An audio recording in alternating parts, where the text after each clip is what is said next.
England football association অনাপত্তি পত্রের পর England প্রবাসী ফুটবলার হামজা দেওয়ান চৌধুরীর প্রয়োজন ছিল ফিফার ফুটবল ট্রাইব্যুনালের প্লেয়ার স্ট্যাটাস চেম্বার থেকে বাংলাদেশের হয়ে খেলার অনুমতি। অবশেষে ফিফার সেই ছাড়পত্র পেয়ে গেলেন লেস্টার সিটির এই ডিফেন্সিভ মিডফিল্ডার। এতে লাল সবুজের হয়ে খেলতে আর কোনো বাধা নেই হামজার। বাংলাদেশের হয়ে খেলার আকাঙ্ক্ষা নিয়ে নিউ ইয়র্ক টাইমসের দ্য অ্যাথলেটিক এর সঙ্গেও কথা বলেছেন এই ফুটবলার। লেস্টার সিটিতে 7 বছর আগে অভিষেক হওয়া হামজা চৌধুরীকে পাওয়ার ইচ্ছা সোশ্যাল মিডিয়া চ্যানেলের মাধ্যমে বহু বছর ধরেই জানিয়ে আসে বাংলাদেশের ফুটবল ভক্তরা। ফিফার ছাড়পত্র দিয়ে অবশেষে ভক্তদের অধ্যাবসায়ের ফল মিলেছে।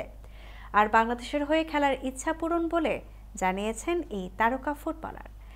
লেস্টারশায়ারের জন্ম নেয়া বাংলাদেশি বংশোদ্ভূত এই মিডফিল্ডার অনূর্ধ্ব 21 পর্যায়ে ইংল্যান্ডের হয়ে খেলছে 7 ম্যাচ। এছাড়া প্রিমিয়ার লিগে এখন পর্যন্ত খেলেছেন 55টি ম্যাচ। কিন্তু ভক্তদের ডাকে সাড়া দিয়ে জাতীয়তা পরিবর্তন করে বাংলাদেশের হয়ে খেলার অঙ্গীকার করেছে হামজা। বাংলাদেশ ইতিমধ্যেই বিশ্বকাপ বাছাই পর্বের গ্রুপ পর্ব থেকে বিদায় নিয়েছে। লেস্টার একাডেমির 27 বছর বয়সী তারকা ফুটবলারের লক্ষ্য তাই ফিফা র্যাঙ্কিংয়ে 185তম স্থান থেকে বাংলাদেশকে উপরে নিয়ে আসা। স্প্যানিয়ার্ড কোচ হাভিয়ার কাব্রেরার বর্তমান স্কোয়াডের কেউই বর্তমানে বাংলাদেশের বাইরে খেলছেন না। অধিনায়ক জামাল ভুঁইয়ার ডেনমার্কে খেলার অভিজ্ঞতা থাকলেও প্রিমিয়ার লিগের অভিজ্ঞতা সম্পন্ন প্রথম ফুটবলার হিসেবে বাংলাদেশের প্রতিনিধিত্ব করবেন হামজা।